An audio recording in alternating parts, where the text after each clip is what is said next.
এটা হয় কি যে সবাই তো তাদের দেশের পণ্য রপ্তানি করতে চায়, সেটা তো তাদের কোনো দোষ না। কিন্তু তারা একটা জিনিস যেটা দেখছে বাজারে, যে আমাদের গরুর মাংসের দাম যেটা মানুষের কাছে চাহিদা আছে এবং প্রয়োজন আছে, সেটা যথেষ্ট মানে সাশ্রয়ী মূল্যে পাওয়া যাচ্ছে না।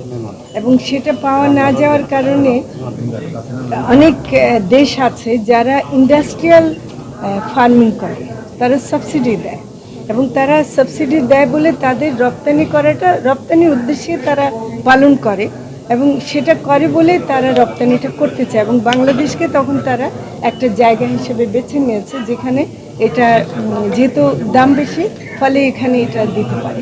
তো সেই অর্থে চাপটা হলো যে তারা রপ্তানি করতে চায়, তারা আমাদের কাছে আসে, প্রস্তাব দেয় যে আমরা তোমরা ইম্পোর্ট করো, আমরা দেব।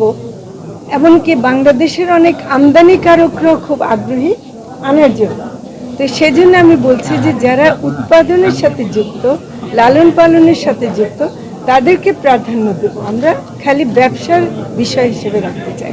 জেলা পর্যায়ে কর্মকর্তারা আছে এবং যারা কাজ করছেন, তাদের যে চাহিদা, সেটা আমার মনে হয় আমাদের খুব মনোযোগ দিয়ে শোনা দরকার।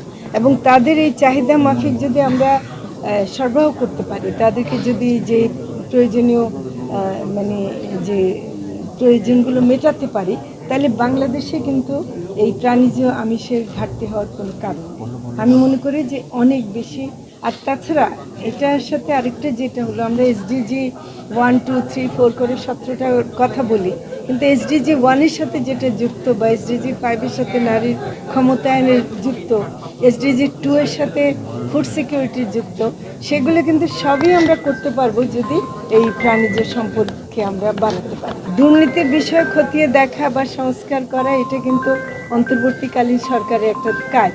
তো কাজে আমরা নির্দিষ্ট একটা প্রতিষ্ঠান না, আমরা যত সংবাদই প্রকাশক সবগুলো আমরা দেখছি এবং প্রয়োজনীয় ব্যবস্থা সব। আমি বলছি তো, আপনারা যে মানে সমস্যাগুলোর কথা বলছেন, সাংবাদিকদের কাছে আমার অনুরোধ যে আপনারা সমস্যাটাকে এমনভাবে তুলে ধরবেন যেটা আমাদের যেন কনস্ট্রাকটিভ হয়, গঠনমূলক হয়। তাহলে আমরা কিন্তু সমাধানটা হয়তো বা আপনাদের তথ্য থেকেও পেতে পারি।